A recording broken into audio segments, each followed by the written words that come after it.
नमस्कार। RRC news के हिंदी समाचार बुलेटिन में मैं मानसी आपका स्वागत करती हूं। सबसे पहले एक नजर आज की सुर्खियों पर।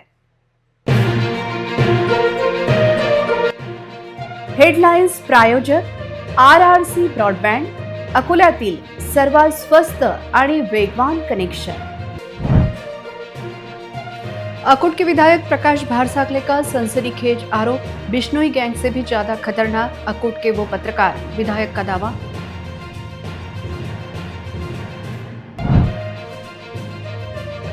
यूपीआई के जरिए करीब 95,000 रुपए की ऑनलाइन ठगी, फर्जी पेमेंट रिसिट भेजकर अज्ञात व्यक्ति ने लगाया चूना।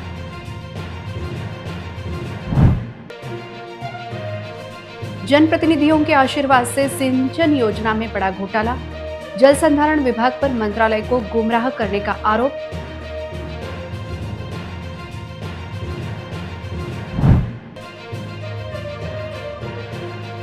दरियापुर डिपो की हिरकणी बस में लगी आग, नागरिकों की मदद से आग पर पाया गया काबू।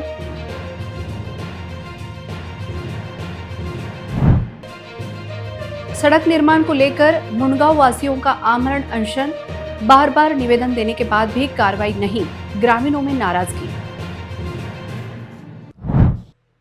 अब समाचार विस्तार से। अकोट के स्वयं घोषित पत्रकार और संपादक रविराज मोरे से अपनी जान को खतरा होने का आरोप सत्तारूढ़ भाजपा के विधायक प्रकाश भारसाकले ने लगाया है। बताया जा रहा है कि रविराज मोरे के खिलाफ राज्य के कई पुलिस थानों में धोखाधड़ी समेत विभिन्न मामले दर्ज हैं। अब विधायक द्वारा लगाए गए इन गंभीर आरोपों के बाद अकोला पुलिस इस मामले में क्या कार्रवाई करती है, इस पर सभी की नजरें टिकी हुई हैं। अकोला जिले की राजनीति से एक बेहद चौंकाने वाली और सनसनीखेज खबर सामने आई है। अकोट के वरिष्ठ विधायक प्रकाश भारसाकले ने दावा किया है कि उनकी जान को खतरा है। हैरान करने वाली बात यह है कि यह खतरा किसी गैंगस्टर से नहीं, बल्कि अकोट के पत्रकार से बताया जा रहा है। विधायक ने आशंका जताई है कि उनकी सुपारी तक दी जा सकती है। इन आरोपों के सामने आने के बाद पूरे जिले में इस चर्चा की सनसनी मच गई है और अब सभी की नजरें इस बात पर टिकी है कि अकोला पुलिस अधीक्षक इस मामले में क्या कदम उठाते हैं। एवढ्यावरच नाही, तो जो प्रिंट मीडिया आहे, रविराज मोरे हेच काम करतात। त्याच्यामध्ये स्पष्ट सांगितलेलं आहे की भारसाकळे यांना विष्णोई गँगचा फोन आला, पण तो कोणाला आला? शहर अध्यक्षांना आला। आता शहर अध्यक्षांना फोन आला, त्याला सिक्युरिटी मिळाली आणि चॅनलवर नाव आहे की आमदार प्रकाश भारसाकळे यांना 2 कोटी रुपये मागणी केली, म्हणजे कोणताही पुरावा नाही। आणि हा रविराज मोरे हॅबिच्युअल आहेत, हे पोलीसच्या रेकॉर्डवर आहे। पोलीस सहसा यांच्यावर कारवाई करायला जात नाही, अशी परिस्थिती आहे। म्हणून याची चांगल्या पद्धतीनं चौकशी होऊन यांना दंडित करावं अशी माझी विनंती आहे। का की यांच्यापासून मला विष्णोई गँग माझा काय करणार आहे तो विषय वेगळा आहे, पण हेच माझी सुपारी देऊन माझा पूर्ण हे करणार आहे, त्याच्यात माझा आरोप आहे आणि त्या दृष्टीनं याची चौकशी होऊन हे करावं एवढी आपल्याला विनंती आहे। माझी हक्कभंगाची सूचना लावली त्याबद्दल आपला आभारी आहे। धन्यवाद। ठीक आहे, या संदर्भातली माहिती मागवली जाईल आणि पुढची कारवाई करू। राजनीति में आरोप प्रत्यारोप आम बात होती है, लेकिन अकोट के विधायक प्रकाश भारसाकले का यह बयान सभी को हैरान करने वाला है। भारसाकले ने कहा है कि अकोट का तथाकथित पत्रकार और संपादक उनके खिलाफ साजिश रच सकता है और उनकी सुपारी देने की भी आशंका है। सबसे चौंकाने वाली बात यह है कि इस पत्रकार की तुलना उन्होंने सीधे लॉरेंस बिश्नोई गैंग से कर दी है। विधायक ने गंभीर आरोप लगाते हुए कहा कि बिश्नोई गैंग से भी ज्यादा खतरनाक अकोट का यह पत्रकार है। इस बयान के बाद राजनीतिक और पत्रकारिता जगत में हलचल मच गई है और सभी की नजरें इस बात पर है कि इस पूरे मामले में आगे क्या कार्रवाई होती है।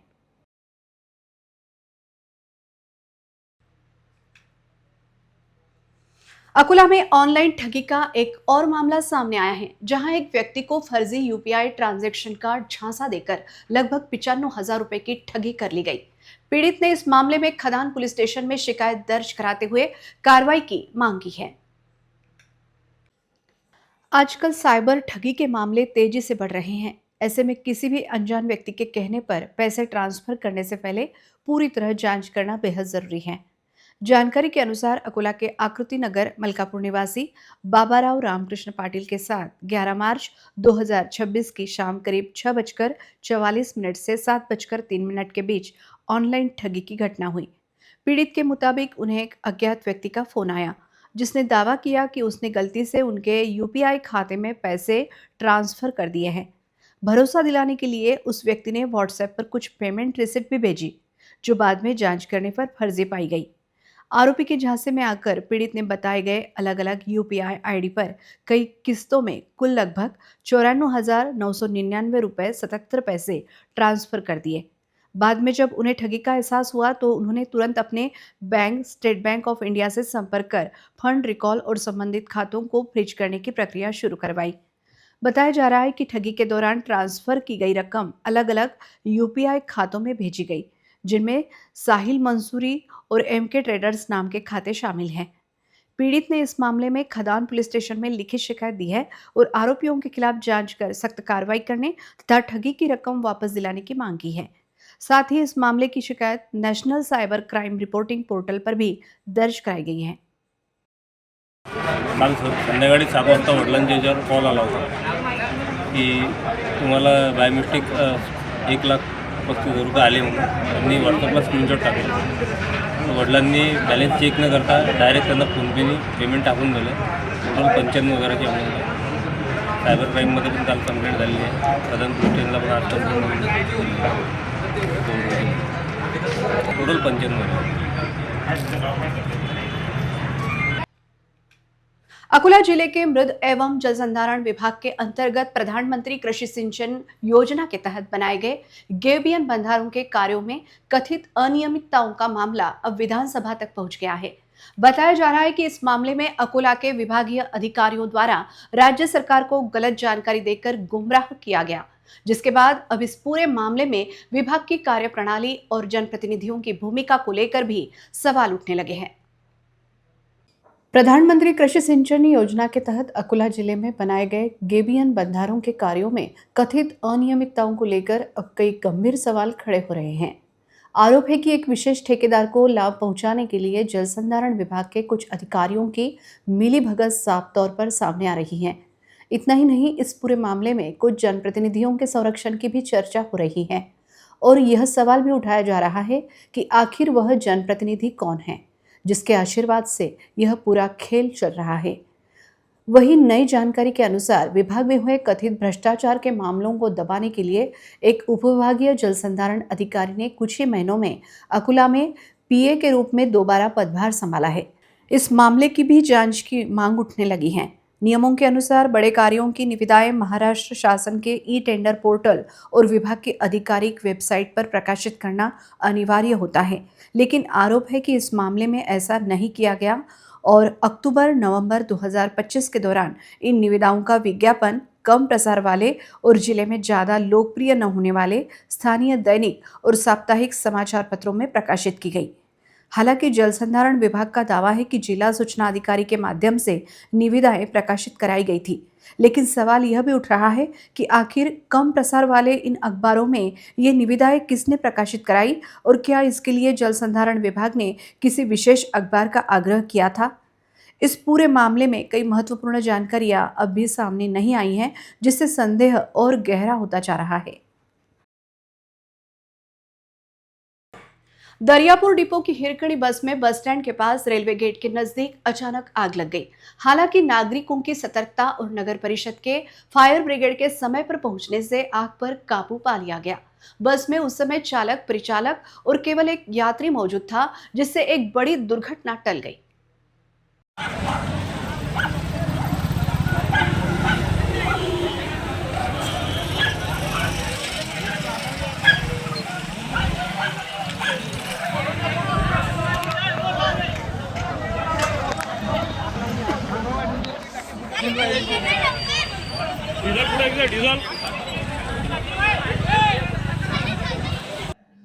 दरियापुर डिपो की हिरकणी बस क्रमांक MH09EM 2260 परतवाड़ा से दरियापुर बस स्टैंड की ओर आ रही थी। इसी दौरान बस स्टैंड के पास रेलवे गेट के नजदीक अचानक बस के इंजन से धुआं निकलने लगा।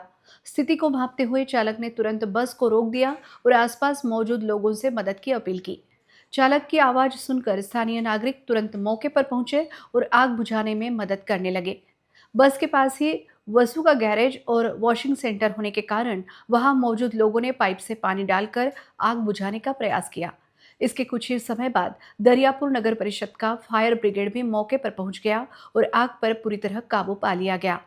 इस दौरान बस में चालक संतोष बगाड़े, परिचालक बालूभाऊ तायड़े और एक ही यात्री मौजूद था, जिससे एक बड़ा हादसा टल गया। घटना के दौरान दरियापुर अकोट मार्ग पर कुछ समय के लिए ट्रैफिक भी जाम हो गया था। आग बुझाने के बाद बस को दरियापुर आगार में ले जाया गया। इस घटना में किसी के भी घायल होने की खबर नहीं है। हालांकि आग लगने के कारणों की जांच की जा रही है।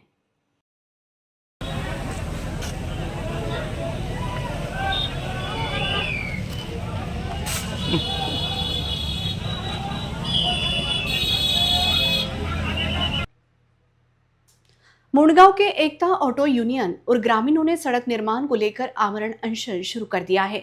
वनी वारुला फाटा से मुंडगांव होते हुए पाथरडी, तेल्हारा और वरवट टक्के मार्ग के संबंध में कई बार संबंधित विभाग को निवेदन देने के बावजूद कोई ठोस कार्रवाई नहीं होने का आरोप लगाया गया है। इसके विरोध में 11 मार्च से ग्रामीणों ने आमरण अनशन शुरू कर दिया है और सड़क निर्माण में हुई अनियमितताओं की जांच की मांग की है। जानकारी के अनुसार वनी वारुला फाटा से मुंडगांव होते हुए पाथरडी, घोड़ेगांव, तेल्हारा, मालेगांव और वरवट टक्के मार्ग का चौड़ीकरण और डामरीकरण कार्य तेल्हारा के सार्वजनिक निर्माण विभाग के माध्यम से किया गया है। कई स्थानों पर करीब 12 मीटर चौड़ी सड़क तैयार की गई है और कुछ जगहों पर काम अभी भी जारी है। हालांकि मुंडगांव में चंद्रिका नदी से लेकर पुराने बस स्टैंड, नए बस स्टैंड और माउली मंगल कार्यालय तक अतिक्रमण हटाए बिना ही संकरी सड़क बना दी गई है। इस मार्ग पर वाहनों की आवाजाही काफी अधिक रहती है, जिसके कारण संकरी सड़क पर आए दिन छोटे बड़े हादसे होने की बात सामने आ रही है। मुंडगांव के एकता ऑटो यूनियन और ग्रामीणों का कहना है कि उन्होंने इस समस्या को लेकर कई बार संबंधित विभाग को निवेदन दिया, लेकिन हर बार टालमटोल जवाब ही मिला। ग्रामीणों ने चेतावनी दी थी, अगर स्वीकृत अनुमान पत्र के अनुसार 15 दिनों के भीतर काम शुरू नहीं किया गया तो वे अनशन करेंगे। उसी के तहत बुधवार से आमरण अनशन शुरू कर दिया गया है। साथ ही ग्रामीणों ने सड़क निर्माण कार्य में भ्रष्टाचार और अनियमितताओं की जांच की मांग भी की है। या गावात हे जे काही काम झालं याच्यात भ्रष्टाचार झालेला आहे 100%। याच्यात कोणतीही शंका नाही। कोणी जर असं म्हणत असेल तर पूर्ण तेल्हाऱ्यापासून वनीवारळापर्यंत जो रोड झाला आहे तो 12 मीटर, एका इकडून 12 मीटर आणि दुसऱ्या इकडून 12 मीटर असा जर झालेला आहे तर मुंडगाव तर 4-4 मीटर का, हा एक प्रश्न आहे। या सगळ्या गोष्टीची माहिती लोकप्रतिनिधींना आहे, आमदारांना आहे, खासदारांना आहे, राज्यमंत्र्यांना आहे, मुख्यमंत्र्यांना आहे आणि केंद्रीय मंत्री जे आहेत त्यांना पण आहे। हे असताना सुद्धा अधिकारी म्हणतात आम्हाला काही माहिती नाही। याचा अर्थ अधिकाऱ्यांचं आणि पदाधिकाऱ्यांचं काही साटलोट आहे काय? परंतु यात जर काही कमी जास्त झाल्यास समस्त 15,000 लोकसंख्येच्या वतीनं मी तुम्हाला जाहीररित्या सांगू इच्छितो की आमच्या एकाही माणसाच्या उपोषणकर्त्याला जर धक्का लागलास, समस्त गाव उठून पेटल्यास या सर्व याची जबाबदारी शासन पदाधिकारी यांच्यावर राहील आणि यानंतर होणाऱ्या सगळ्या गोष्टीला जबाबदार शासन। यार आम्ही आज रोजी उपोषणाला बसलो, पण या रस्त्याचं अजूनपर्यंत काम पूर्ण झालं नाही। याच्यासाठी आम्ही आमरण उपोषण करीत आहोत। याच्यानंतर आम्ही इथल्या जो झाले सहकार्य केलं, बर्डे साहेबांना सगळं व्यवस्थित समजून सांगितलं, कागदपत्र पाठपुरावा सगळं केला। याच्यावर आमचं त्यांचं काही उत्तर आलं नाही। त्याच्यासाठी आम्ही आमरण उपोषणाला बसलो आहोत। यांच्याकडून 12x12चा रोड येणं करण्यात येत आहे। नाही केल्यास उपोषण आमरण उपोषण करण्यास मागे हटणार नाही। यांच्याजवळ किती निवेदन दिले तरीही कोण काळजी केली इथली नाही। पण या उपोषणामध्ये आज सकाळी आणि इतर 8 दिवसाच्या अगोदर 3 ॲक्सिडेंट झाले आहे। या ॲक्सिडेंटमध्ये आज सकाळी 2मध्ये सकाळी 2 दहिबात आणि पेंटर गाडगे यांना हॉस्पिटल इथे नेले आहे। पण कोण्याच गोष्टीची मरकड साहेबांनी आणि बर्डे साहेबांनी कोण्याच गोष्टीची काळजी घेतली नाही आहे। अकोला महानगर पालिका के मलेरिया विभाग से जुड़ा एक चौंकाने वाला मामला सामने आया है। बताया जा रहा है कि कर्मचारियों की कमी के कारण यह विभाग कई बार बंद ही रहता है। ऐसे में मलेरिया और डेंगू जैसी बीमारियों की शिकायत लेकर आने वाले नागरिकों को काफी परेशानी का सामना करना पड़ रहा है और उन्हें बिना काम हुए ही वापस लौटना पड़ता है। अकोला महानगर पालिका का मलेरिया विभाग शहर के नागरिकों के स्वास्थ्य से जुड़ा एक बेहद महत्वपूर्ण विभाग माना जाता है, लेकिन हैरानी की बात यह है कि कर्मचारियों की कमी के कारण यह कार्यालय कई बार बंद ही मिलता है। मलेरिया और डेंगू जैसे खतरनाक रोगों की शिकायत लेकर आने वाले नागरिक जब यहां पहुंचते हैं तो दफ्तर पर ताला लटका हुआ दिखाई देता है। इस वजह से लोगों को अपनी शिकायत दर्ज कराए बिना ही मायूस होकर वापस लौटना पड़ रहा है। नागरिकों का कहना है कि स्वास्थ्य जैसे गंभीर विषय से जुड़े विभाग की ऐसी स्थिति बेहद चिंताजनक है। लोगों ने मांग की है कि महानगर पालिका इस मामले को गंभीरता से लेते हुए तुरंत पर्याप्त कर्मचारी नियुक्त करे ताकि नागरिकों को बार बार होने वाली इस परेशानी से राहत मिल सके। जी एकंदरीत भौगोलिक परिस्थिती आहे आणि वातावरण आहे त्यामुळे एक अकोल्याचं मच्छरांची एक प्रचंड प्रमाणात वाढ झालेली आहे, मान्य आहे, पण त्यावर उपाययोजना म्हणून मनपाचे पण कार्य जोरात सुरू आहे। आपल्याकडे सध्या एकंदरीत 18 कर्मचारी हे फवारणीसाठी आहेत, त्यात 4 दिव्यांग आहेत, 14 जरी पकडले पण अकोल्याची लोकसंख्या आणि एकदा वाढीव एरिया बघता तो थोडा आकडा आपल्याला कमी जाणवतो। तर आपल्याला जास्तीत जास्त एरिया कव्हर होण्यासाठी आणि प्रत्येक ठिकाणी ॲटलिस्ट आठवड्यातून एकदा तरी फवारणी होण्यासाठी आपण माननीय आयुक्त साहेब तसेच माननीय उपायुक्त साहेबांना सुद्धा तसं वाढीव कंत्राटी कर्मचाऱ्याचं काही प्रयोजन होतं का याबद्दल बोललो आहे। टेमिफॉस सारखे किंवा जे केमिकल्स असतात बीबी ऑइल वगैरे हे आपल्याकडे पर्याप्त मात्रेत उपलब्ध आहेत। राहिला प्रश्न फॉगिंगचा, फॉगिंगपेक्षा जास्त परिणामकारक हे स्प्रेइंग असतं आणि स्प्रेइंग आपलं दर आठवड्यात ॲटलिस्ट एकदा तरी त्या एरियात आपल्या कर्मचारी दर होते। अकोला में वाशिम बाईपास से लग्जरी बस स्टॉप की ओर जाने वाले मार्ग पर रामदेव बाबा और श्याम बाबा मंदिर के सामने सूखी झाड़ियों और कचरे के ढेर में अचानक आग लगने की घटना सामने आई है। इस आग के कारण पूरे इलाके में धुआं फैल गया, जिससे वहां से गुजरने वाले वाहन चालकों और नागरिकों को भारी परेशानी का सामना करना पड़ा। अकोला में वाशिम बाईपास से लग्जरी बस स्टॉप की ओर जाने वाले मार्ग पर स्थित रामदेव बाबा और श्याम बाबा मंदिर के सामने सड़क किनारे जमा कचरे और सूखी झाड़ियों में अचानक आग लग गई। देखते ही देखते आग फैलने लगी और पूरे इलाके में घना धुआं फैल गया। इस मार्ग पर वाहनों की आवाजाही काफी अधिक रहती है। ऐसे में धुएं और गर्मी के कारण वाहन चालकों और राहगीरों को काफी परेशानी का सामना करना पड़ा। कुछ समय के लिए इलाके में अफरा तफरी जैसा माहौल बन गया। स्थानीय नागरिकों का कहना है कि सड़क किनारे जमा कचरे के ढेर को किसी ने जानबूझकर आग लगा दी हो सकता है, जिसकी चर्चा अब इलाके में हो रही है। घटना की जानकारी मिलते ही नागरिकों ने तुरंत अग्निशमन विभाग को फोन कर इसकी सूचना दी। हालांकि नागरिकों का आरोप है कि फायर ब्रिगेड का फोन समय पर नहीं उठाया गया और जब तक दमकल की गाड़ी मौके पर पहुंची तब तक आग काफी हद तक काबू में आ चुकी थी। इस घटना के बाद नागरिकों ने अग्निशमन विभाग की कार्यप्रणाली पर सवाल उठाए हैं और मांग की है कि ऐसी घटनाओं पर तुरंत कार्रवाई करते हुए समय पर सहायता उपलब्ध कराई जाए ताकि किसी बड़ी दुर्घटना को रोका जा सके।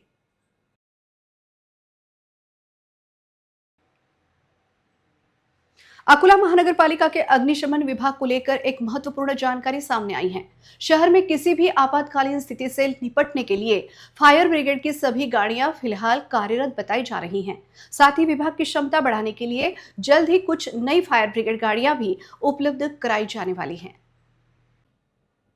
अकोला महानगर पालिका के अग्निशमन विभाग के पास इस समय कुल 6 फायर ब्रिगेड गाड़ियां मौजूद है और सभी गाड़ियां फिलहाल पूरी तरह कार्यरत बताई जा रही हैं।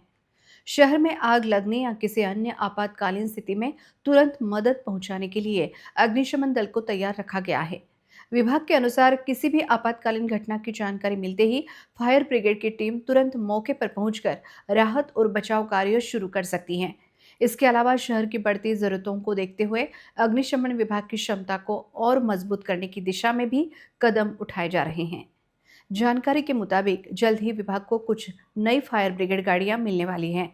नई गाड़ियों के शामिल होने के बाद शहर में आगजनी और अन्य आपातकालीन घटनाओं से निपटने के लिए अग्निशमन विभाग और अधिक सक्षम हो सकेगा।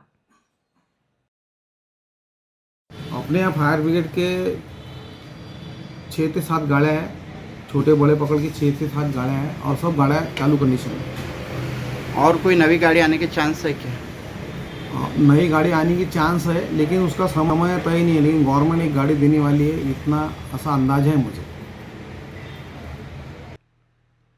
अकोला शहर के शिवनी खदान परिसर में सार्वजनिक शौचालय की हालत काफी खराब हो चुकी है। शौचालय के दरवाजे टूटे हुए होने के कारण स्थानीय नागरिकों को काफी परेशानियों का सामना करना पड़ रहा है। इसको लेकर इलाके के लोगों ने प्रशासन से जल्द मरम्मत कराने की मांग की है। अकोला के शिवनी खदान परिसर में बने सार्वजनिक शौचालयों की स्थिति बेहद खराब हो गई है। शौचालय के दरवाजे टूटे होने के कारण नागरिक इसका सही तरीके से उपयोग नहीं कर पा रहे हैं। खासतौर पर महिलाओं और बुजुर्गों को इससे ज्यादा परेशानी का सामना करना पड़ रहा है।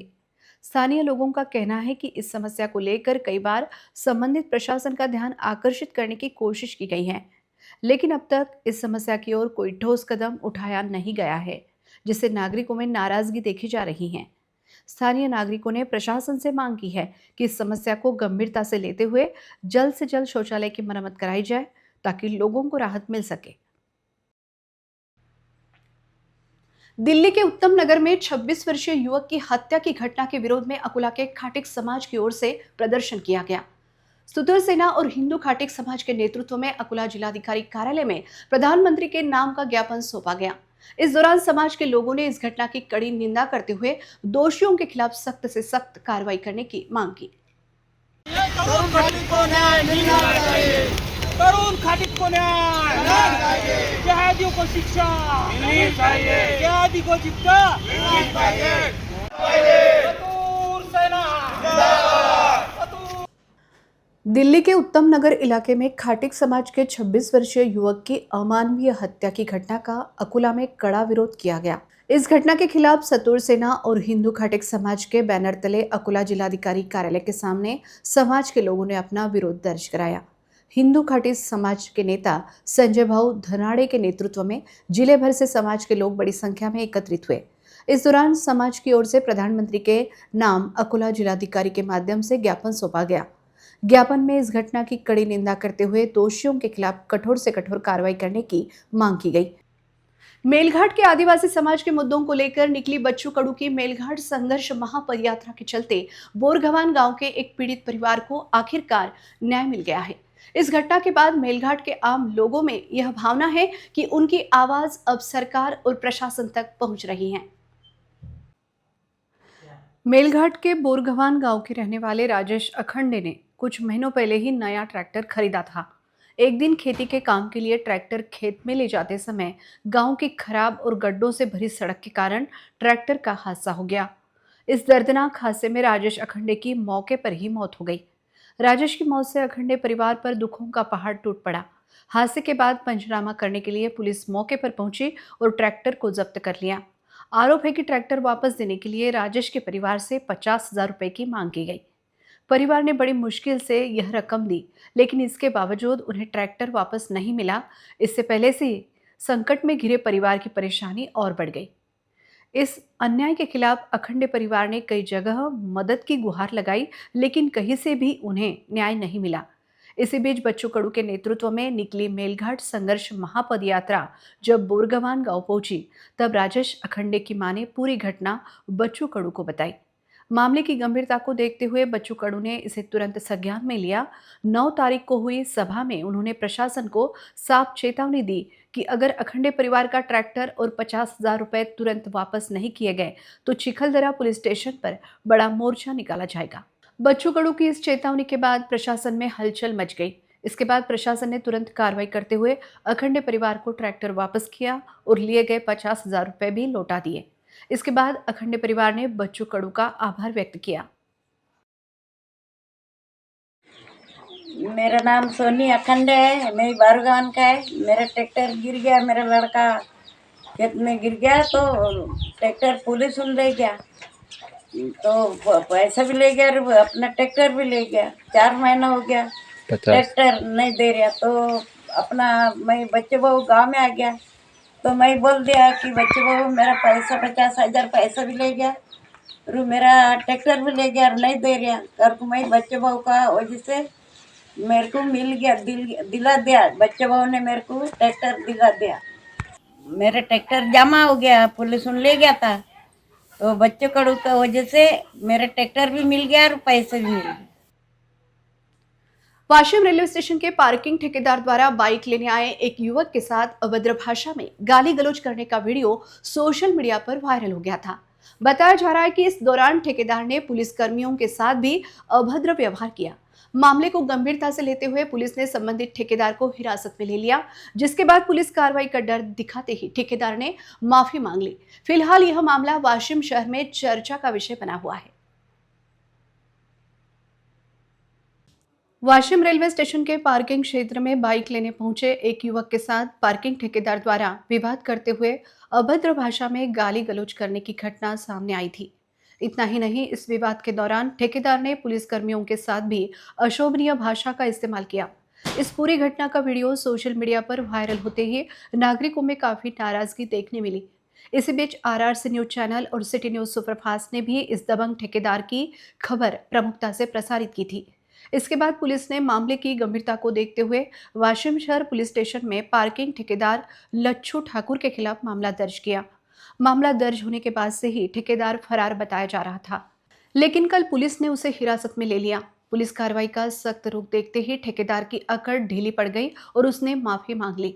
ठेकेदार के माफी मांगने का वीडियो भी अब सोशल मीडिया पर वायरल हो रहा है, जिस पर लोग तरह तरह की प्रतिक्रियाएं दे रहे हैं। वहीं इस पूरे मामले के बाद नागरिकों की ओर से रेलवे स्टेशन के इस पार्किंग ठेके को रद्द करने की मांग भी उठने लगी है। लक्ष्मी नारायण हिरा सिंह ठाकुर सुखवारपेट महाराणा प्रताप चौक में रहता है। मेरा रेलवे स्टेशन पे पार्किंग का धंधा है और मेरे से जो भी पिछले बारे में जो गलती हुई थी प्रशासन को मैंने आप शब्द वापरा था, मैं उनको सबको सब कर्मचारी को मैं माफी मांगता हूँ। मेरे से जो भी गलती हुई मैं माफी मांगता हूँ, 2 बार हाथ जोड़ के उनसे। इसके बाद में ऐसी गलती कभी नहीं होगी मेरे से। अकोला शहर में दिन ब दिन गर्मी का असर बढ़ता जा रहा है। बुधवार को इस सीजन का अब तक का सबसे अधिक तापमान 41 डिग्री सेल्सियस दर्ज किया गया। मार्च महीने की शुरुआत में ही तेज गर्मी का असर महसूस होने लगा है। इसी को देखते हुए स्वास्थ्य विभाग ने सरकारी मेडिकल कॉलेज में हीट स्ट्रोक वार्ड तैयार कर दिया है। अकोला में इस साल मार्च महीने की शुरुआत से ही गर्मी ने तेवर दिखाने शुरू कर दिए हैं। तापमान लगातार बढ़ रहा है और बुधवार को पारा 41 डिग्री तक पहुंच गया। तेज गर्मी को देखते हुए शासकीय मेडिकल कॉलेज के मेडिसिन विभाग में हीट स्ट्रोक से पीड़ित मरीजों के लिए विशेष कक्ष तैयार किया गया है। अस्पताल प्रशासन के अनुसार इस कक्ष में वातानुकूलित व्यवस्था की गई है, जहां हीट स्ट्रोक के मरीजों को भर्ती कर इलाज किया जाएगा। स्वास्थ्य विभाग का कहना है कि आने वाले दिनों में गर्मी और बढ़ सकती है, इसलिए मरीजों की संख्या के अनुसार अतिरिक्त बेड की भी व्यवस्था की जाएगी। सुबह से ही तेज धूप और गर्म हवाओं का असर महसूस होने लगा है। दोपहर के समय शहर की कई सड़कों पर सन्नाटा दिखाई देने लगा है और लोग जरूरी काम होने पर ही घर से बाहर निकल रहे हैं। विशेषज्ञों का मानना है कि आने वाले महीनों में गर्मी की तीव्रता और बढ़ सकती है। ऐसे में लोगों को दोपहर के समय धूप में निकलने से बचने, ज़्यादा पानी पीने और सावधानी बरतने की सलाह दी जा रही है। अगर समय रहते सावधानी नहीं बरती गई तो आने वाले दिनों में उष्माघात के मामलों में भी बढ़ोतरी हो सकती है। अंत में एक नजर आज की सुर्खियों पर। हेडलाइन्स प्रायोजक RRC ब्रॉडबँड, अकोल्यातील सर्वात स्वस्त आणि वेगवान कनेक्शन। अकोट के विधायक प्रकाश भारसाकले का सनसनीखेज आरोप, बिश्नोई गैंग से भी ज्यादा खतरनाक अकोट के वो पत्रकार, विधायक का दावा।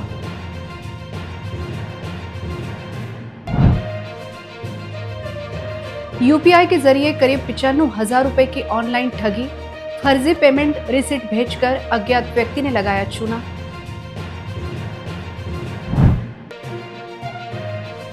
जनप्रतिनिधियों के आशीर्वाद से सिंचन योजना में बड़ा घोटाला, जल संधारण विभाग पर मंत्रालय को गुमराह करने का आरोप।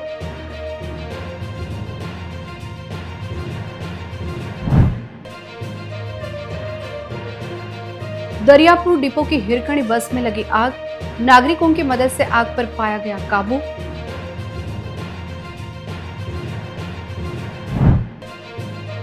सड़क निर्माण को लेकर मुंडगांव वासियों का आमरण अनशन, बार बार निवेदन देने के बाद भी कार्रवाई नहीं, ग्रामीणों में नाराजगी।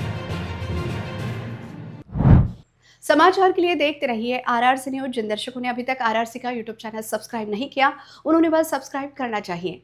फिर मिलते हैं शहर की ताजा जानकारी और महत्वपूर्ण घटनाओं के साथ। नमस्कार।